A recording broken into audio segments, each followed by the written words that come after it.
Greetings, ogres!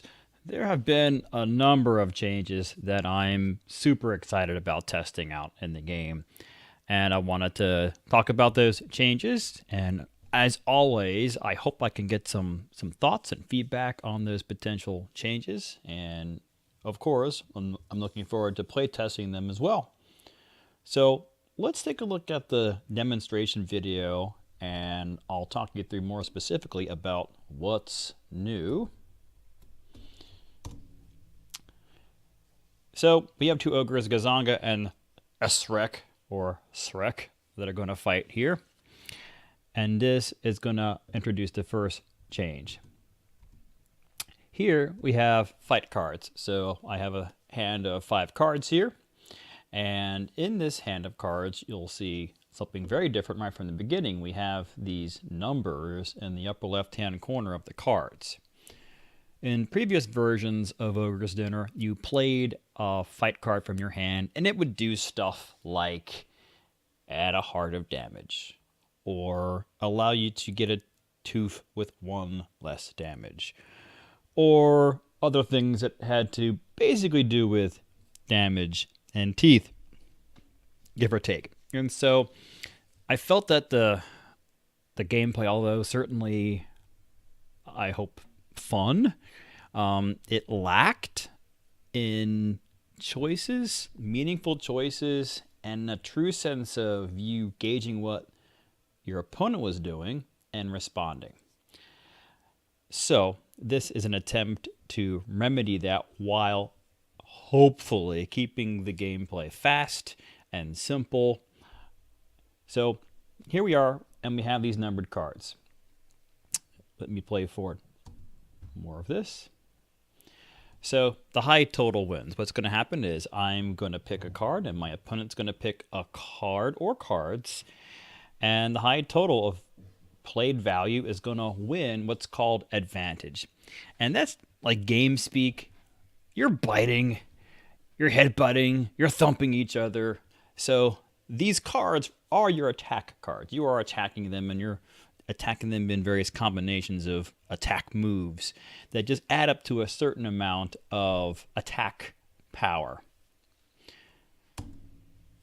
So many of these cards also have extra effects. For example, the bite, which is only a value of 2. If you were to play 2 bite cards, their value jumps up to 7. And that extra card play is what really excites me about this change. Let's take a look at Slam.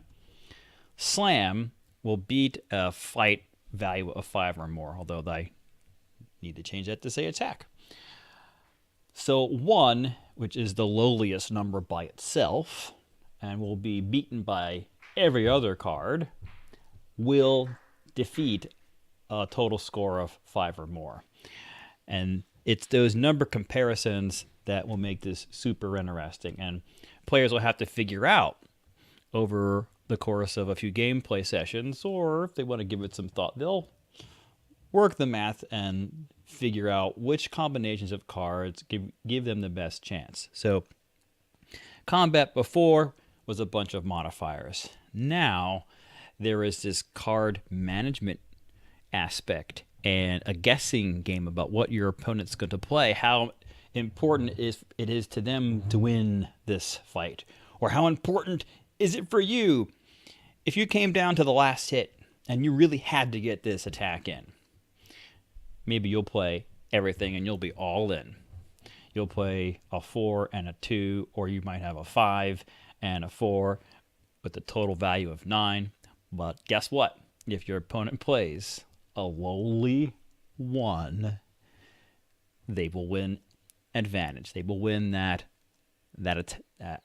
fight. So here Gazanga's picked the headbutt card, which is just a plain old value of 4. It has no other special effects. Srek picks 2 cards, and then we compare. So we have a total of 4 versus a total of 3. Slam has not triggered its special effect, so Gazanga's going to win. What it means when you win the attack card play it's called winning advantage. So all of these fights, all this attacking happened. There was some slamming and there was headbutting and all this going back and forth and then in this melee. And then we determine the damage. So the winner of the attack cards is going to get an extra die. Boom. The loser loses a die. And then we roll attack damage just like we did before. 4 more damage is going to win a tooth just like before. You get a reroll just like before. It is still possible, if you lose advantage, to still get a tooth. In this case, with this set of die rolls, Shrek would have had enough, but this block really kind of hosed him. Now maybe Shrek has got a weapon or something that can help, but it will be difficult to get a tooth if you lose advantage, although not impossible. And this plays out as we would expect. Damage is exchanged, rage is earned, and the tooth has already been awarded. Let's look at some of the cards here. So there is Berserk. It has the highest point value of 5. And if you're going to play one card, that's a pretty good choice. There's Headbutt 4. Here at 3, if you lose advantage, this will return back to your hand. So it's worth noting now that you don't get to draw up back to your maximum hand size. You only get to draw 1 card for each fight that you are in. So if you were to play your entire hand of attack cards, you could conceivably be left with nothing for the next fight that you are in which case you're not playing a card and you're going to lose advantage right there. By the way, if you ever tie values, you just roll 3 dice each. But there is Thump. This will return back to your hand. And there's Bite. As I mentioned before, what I enjoy about Bite, there are 2 of each of these attack cards in the deck, numbered, as you've seen, from 5 down to, you'll see, 0. You can play the Bite and use it as a value of 2, or you can try to hold on to it, keep it in your hand, and if you can manage to get both of them in your hand, you can play them both at once, and then they jump to a value of 7. So I love that as a combo. I love that as a benefit for you to be patient, or maybe a little lucky to get them both early. You might get desperate and have to use that 2 to get advantage in a fight, and then you can't wait it out to get the combo. These are all interesting choices that I think are going to work out nicely. And there's Slam, as I mentioned before, which would be beaten by a 4 and a 3 and a 2, but not 5 and above. So this Slam card, it's a really important card, and you want to use it carefully. And then there's Trip, which is a 0 attack strength. It doesn't actually add to your total attack value. It is a delaying tactic. You play this to the table, face down. Then as you can see, as you can read, once those cards are revealed, then you're going to be able to play another one from your hand. So your opponent's not going to know if you're playing an actual attack value or not. So this 0 allows you to see what your opponent has done, and then you can respond. So this gives you a lot of flexibility to respond to what your opponent has done. Then we get to the normal interrupt cards. These are going to be played, for the most part, after advantage has been determined. So here's a good old Fight and Dirty, and this has some changes as well. If you were to play one of these, which is what the card icon stands for, you can set one of your dice to any result. This card power has been in the game in various forms for a while, but if you play 2 of these at once, you get to set 3 of the dice to any result. So again, based upon your patience, the situation, you might be able to get more benefit for this if you can wait and play it and affect 3 of your dice to any result. Or you're going to need to use it with just 1 card. So that's Fightin' Dirty, Blood Rage, unchanged, Grog, unchanged, From Behind, slightly changed. Yeah, pretty different. So, and here's the key wording. I'm going to have to be more consistent about it before I go to print. You play this when the attack cards are resolved, and then you can negate one of those attack cards, but this is for a fight you are not in. So Behind has always been the sneaky card to screw around with other people's fights.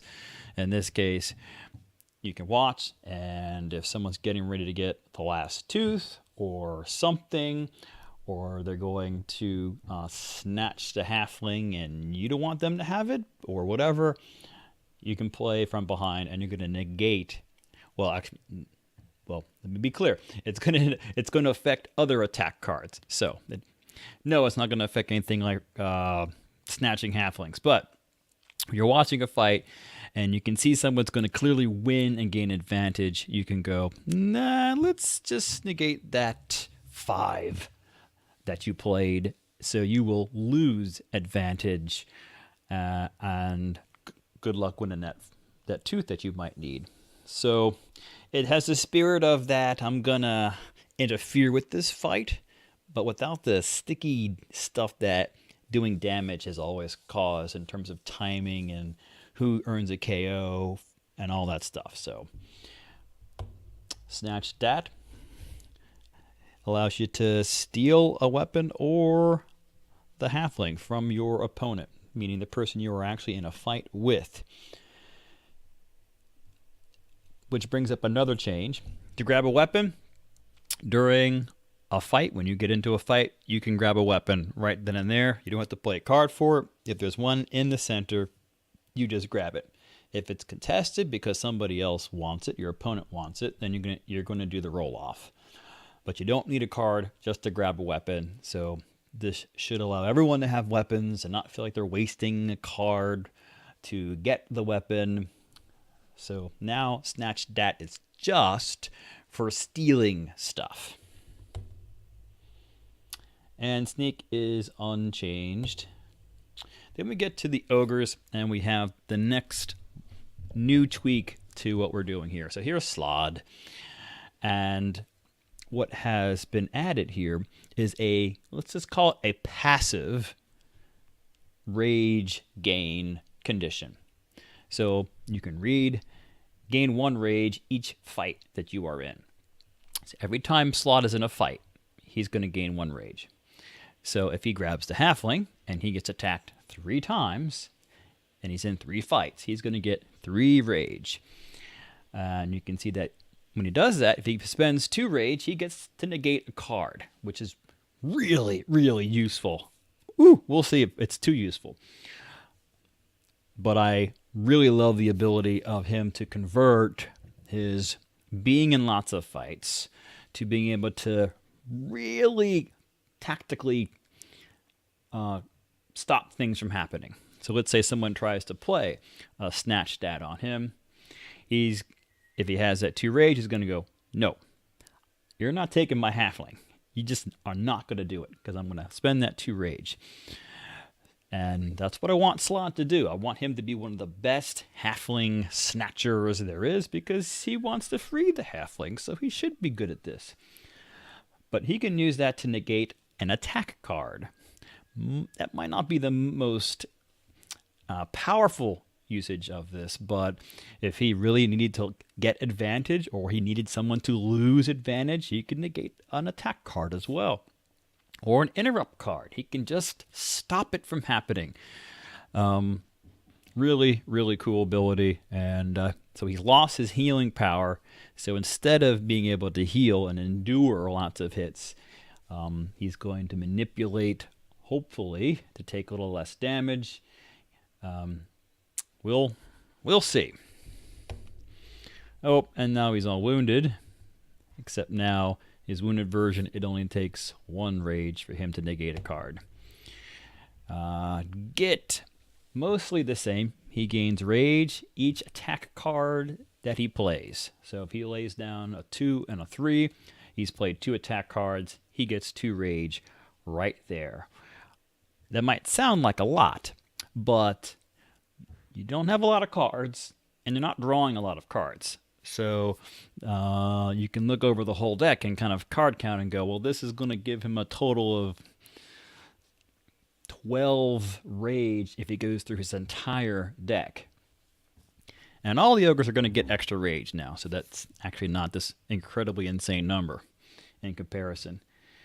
And you can see that he can move a card from his discard pile to the top of the deck, which is really great with the new attack card system, because he can move a good valued card like a 4 or a 5 or that 1 or whichever, the 0, and move it back into his hand, and can sort of just keep recycling it so long as he's getting in fights.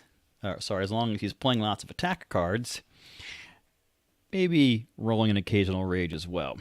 So when he gets KO'd, he comes back, and then he can pull a card from his deck or the discard pile and put it right into his hand. BERSERK. He gains rage whenever any ogre gets a tooth, which is going to give him a good bit of rage. He converts that into drawing cards. 1 rage, he gets to draw a card, which is, it's going to give him a lot of options. It's going to mean he's drawing a few more attack cards, so he might be able to play more attack cards.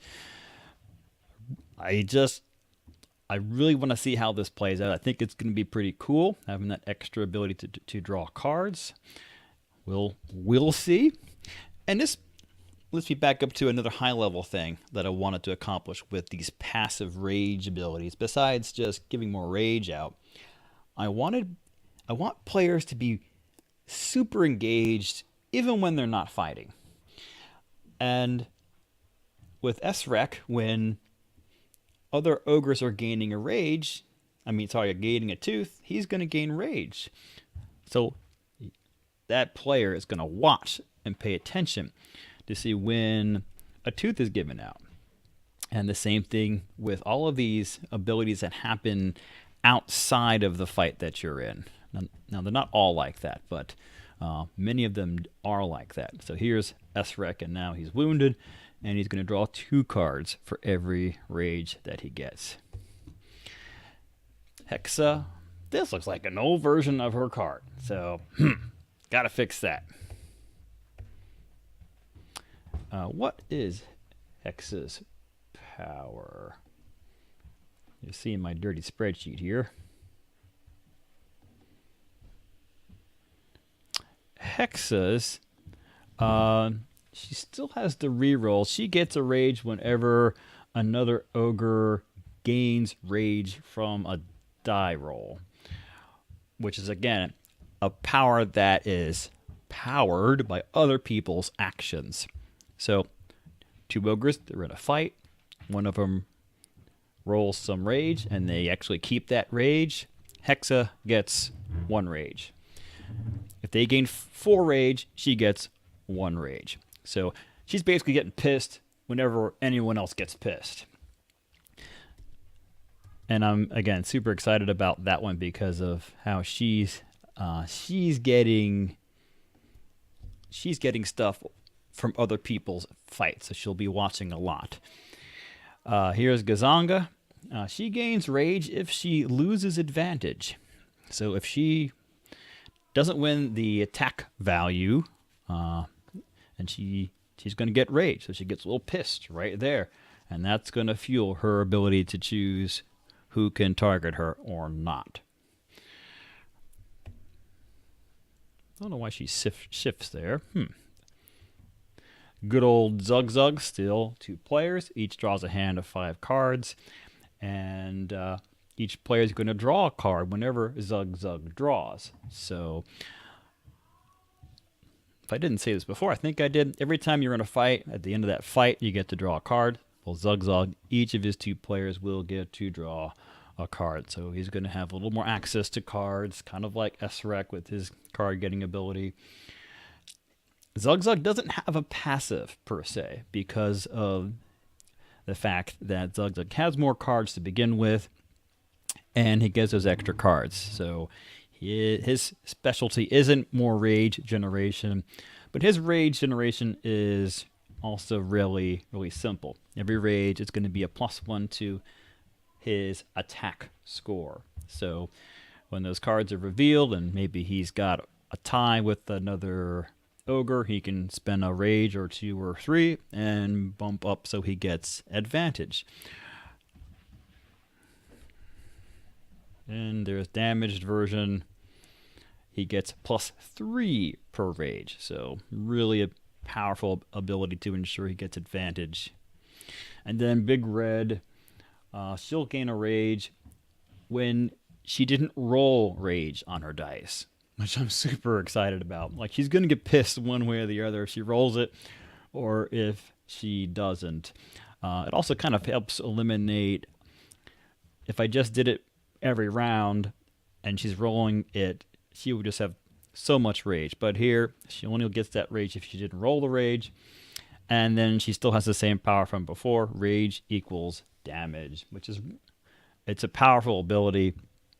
So I wanted to make sure that she didn't have quite as much extra rage gaining ability as the other ogres, because this could quickly become OP.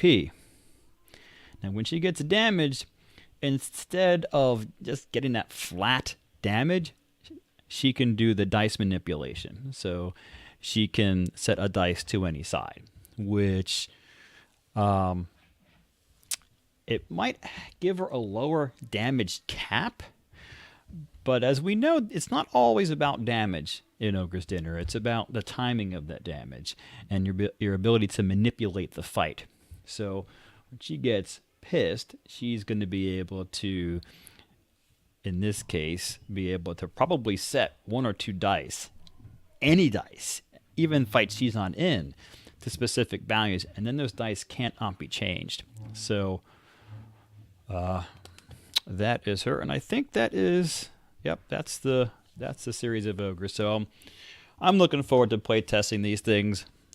I clearly need to go back in and make a couple keyword updates to some of the cards, but between the passive gaining for rage and the new attack card mechanic, I think this is going to make Ogre's Dinner a little more thoughtful and even more interactive, and hopefully just more bloody awesome.